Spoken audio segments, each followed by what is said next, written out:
کہ اللہ مسبب الاسباب ہے، وہ اسباب کا پابند نہیں ہے، وہ اسباب کا محتاج نہیں ہے، اسباب اس کے محتاج ہے۔ اگر یہ یقین ہے تو اللہ پر ایمان ہے، یہ نہیں ہے تو تمہارا ایمان اسباب پر ہے، وسائل پر ہے، ذرائع پر ہے، مادیات پر ہے، اللہ پر نہیں۔ اس وقت کہاں راستہ تھا؟ کوئی راستہ تھا؟ سمندر ہے اور ادھر سے لشکر آ گیا ہے۔ کلا ان معی ربی سیہدین۔ اب دیکھیے ایمان کہہ دینا آسان ہے، ہوا معکم اینما کنتم، جہاں کہیں بھی تم ہوتے ہو اللہ تمہارے ساتھ ہوتا ہے، لیکن اس کا یقین قائم ہو جائے تو زمین و آسمان کا فرق واقع ہو جائے۔ یہی بات ہوئی حضور کے ساتھ۔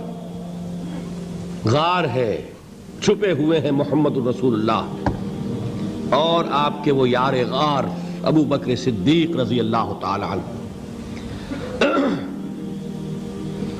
اقبال نے حضرت ابو بکر کی شان میں چند اشعار کہے صرف، لیکن واقعہ یہ ہے کہ بھاری بھاری نظموں پر اور قصیدوں پر بھاری ہے، طویل ترین نظمیں اور قصیدے ہوں ان پر بھاری ہے۔ ہمت ابو بکر کی ہمت جو ہے، کشت ملت را جو ابر، جیسے بارش سے کھیتی اپجتی ہے، ابو بکر کی ہمت اور عزیمت اس امت کو اسی طرح سینچنے والی ہے۔ ثانیے اسلام و غار و بدر و قبر، وہ دوسرے تھے اسلام میں، دوسرے پہلے کون تھے؟ انا اول المومنین، حضور فرماتے ہیں سب سے پہلا ایمان لانے والا میں، دوسرے ابو بکر۔ ویسے ہمارے ہاں یہ چلتا ہے اختلاف، حضرت علی پہلے ہیں کہ حضرت ابو بکر پہلے ہیں، لیکن اس میں بڑی خوبصورت تطبیق قائم کی ہے علماء نے اور بہت صحیح ہے۔ چار کے بارے میں فیصلہ ہی مت کرو کہ کون پہلے ہے، ان کی ایک عجیب تقسیم کر دی ہے۔ آزاد مردوں میں، بالغ مردوں میں سب سے پہلے ابو بکر، بچوں میں سب سے پہلے علی، خواتین میں سب سے پہلے خدیجہ، اور غلاموں میں سب سے پہلے زید ابن حارثہ۔ بڑی پیاری تقسیم ہے، یہ چاروں ہی پہلے ہیں، ہر ایک کے لیے اولیت ہے۔ اور واقعہ یہ ہے کہ اگر زمانی اعتبار سے تعین ہوگا تو پہلے خدیجۃ الکبریٰ آئیں گی رضی اللہ تعالی عنہ، کسی اور سے بات کرنے کی نوبت بعد میں آ سکتی ہے، پہلے تو اہلیہ محترمہ سے بات ہوئی، آتے ہی پہلی وحی ہوئی ہے، ابھی تبلیغ کا حکم نہیں تھا۔ کس کو بتایا واقعہ؟ ابھی اپنی نبوت کی تبلیغ کا تو حکم ہی نہیں آیا۔ واقعہ کس کا ہے؟ وہ خدیجہ کا ہے۔ جب کہا ہے کہ خشیت علی نفسی، مجھے اپنی جان کا اندیشہ ہے، تو کیا جواب دیا خدیجہ نے رضی اللہ تعالی عنہا؟ وہ صدیقۃ الکبریٰ ہے۔ صدیقات جو ہیں خواتین، ان میں چوٹی پر خدیجۃ الکبریٰ ہے رضی اللہ تعالی عنہا، اور صدیق جو مرد ہیں ان میں صدیق اکبر ہے ابو بکر صدیق رضی اللہ تعالی عنہ، لیکن صدیقات میں چوٹی پر۔ جب حضور نے فرمایا خشیت علی نفسی، کیا فرمایا، کیا عرض کیا، کیسے تسلی دی؟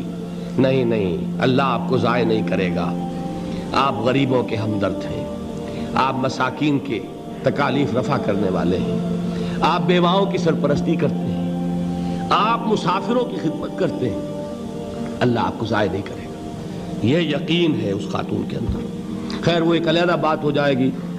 میرے دل پر حضرت خدیجہ رضی اللہ تعالیٰ عنہ کی شخصیت کا بڑا گہرا نقش ہے، جو وہ کوئی اور ہی وقت اور موقع ہوا تو بیان ہوگا۔ بہرحال اقبال نے ایک مصرے میں جو چار اولیتیں جمع کر دی ہیں، ہمتیں کشت امت را چو ابر، ثانی اسلام و غار و بدر و قبر۔ اسلام میں حضور کے بعد پہلے کون؟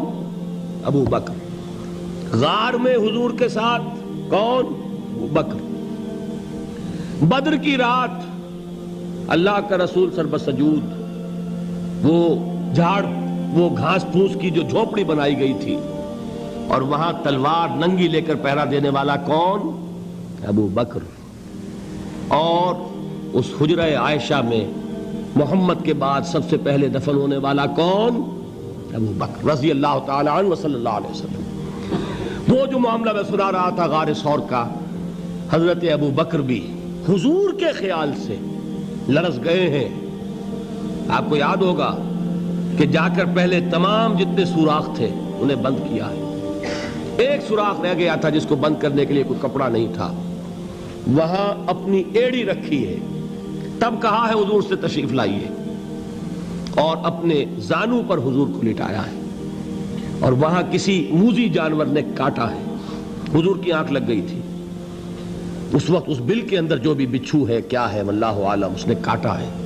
اس کی تکلیف کی وجہ سے ابو بکر کی آنکھوں سے آنسو ٹپک گئے.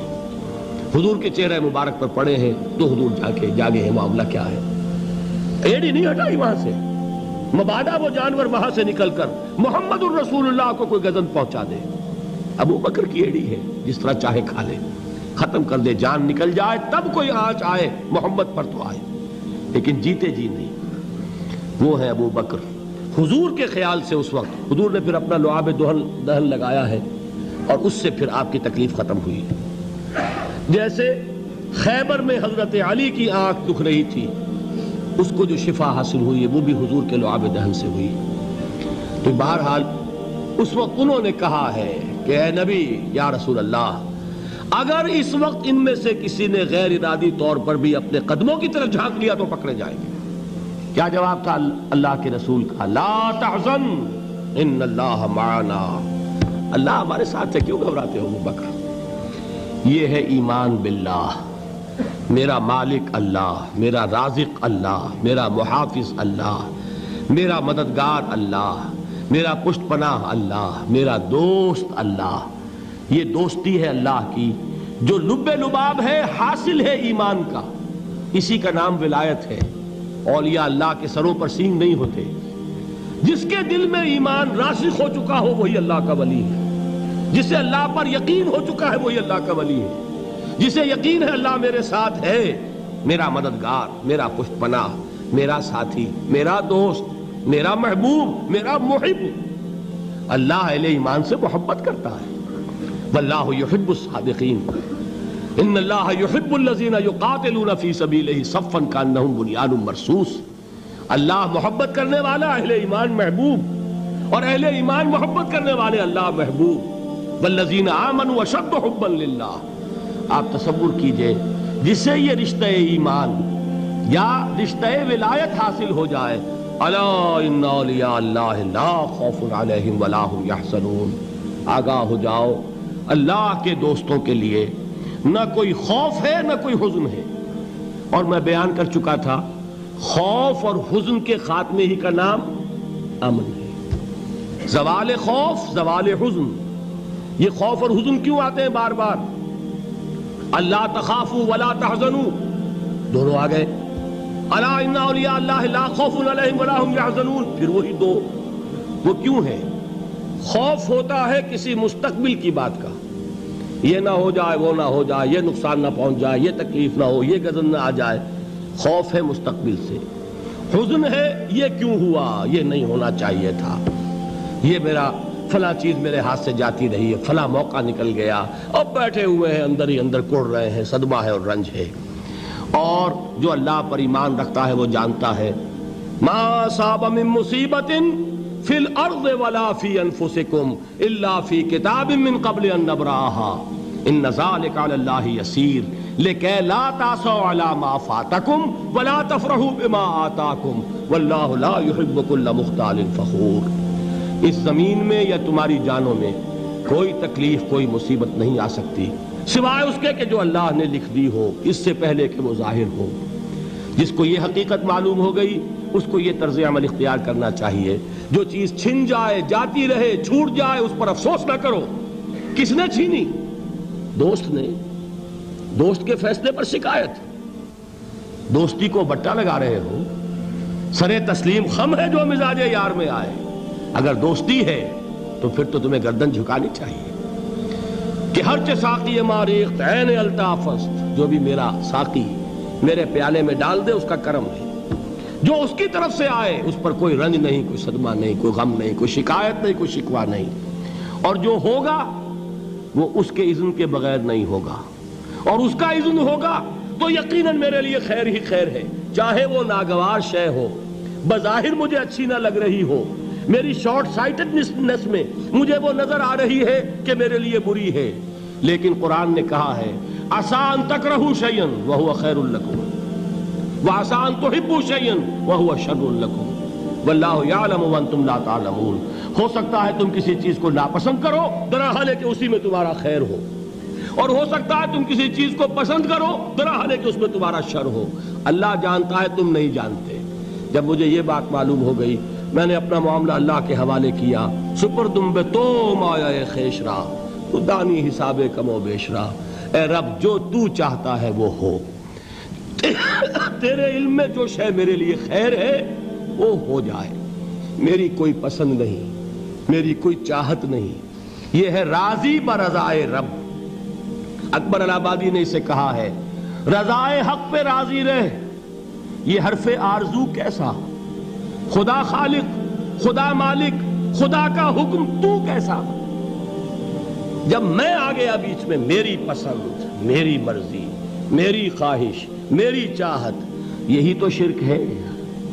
ما شاء اللہ کان وما لم یشاء لم یکن، جو اللہ نے چاہا وہ ہوا، جو اس نے نہیں چاہا نہیں ہوا، اختیار اس کا ہے، میرا تو نہیں۔ رضائے حق پہ راضی رہ، یہ حرف آرزو کیسا، خدا خالق، خدا مالک، خدا کا حکم تو کیسا۔ اقبال نے اسے کہا ہے فارسی میں، اب آپ کہیں اس کا ترجمہ بھی کرو تو وہ مجھے ذرا اس وقت کچھ بہت ہی بدذوقی کسی بات نظر آئے گی۔ جائیے پوچھئے کسی سے جسے فارسی آتی ہو۔ برو کشید ز پیچا کے ہست و بود مرا، چوک دہا کے مقام رضا کشود مرا۔ مجھے تو تمام پیچ و خم سے نکال دیا اس مقام رضا نے، میں راضی برضائے رب ہوں، جو فیصلہ اس کا میں اس پر راضی۔ تو کہاں کا حزن اور کس کا خوف، یہی زوال حزن اور زوال خوف، یہی ہے امن، یہ نتیجہ ہے ایمان کا۔ تو جان لیجئے یہ ہے لب لباب، یہ ہے حاصل ایمان کا، یہ ہے تو ایمان ہے، یہ نہیں ہے تو ایمان نہیں ہے۔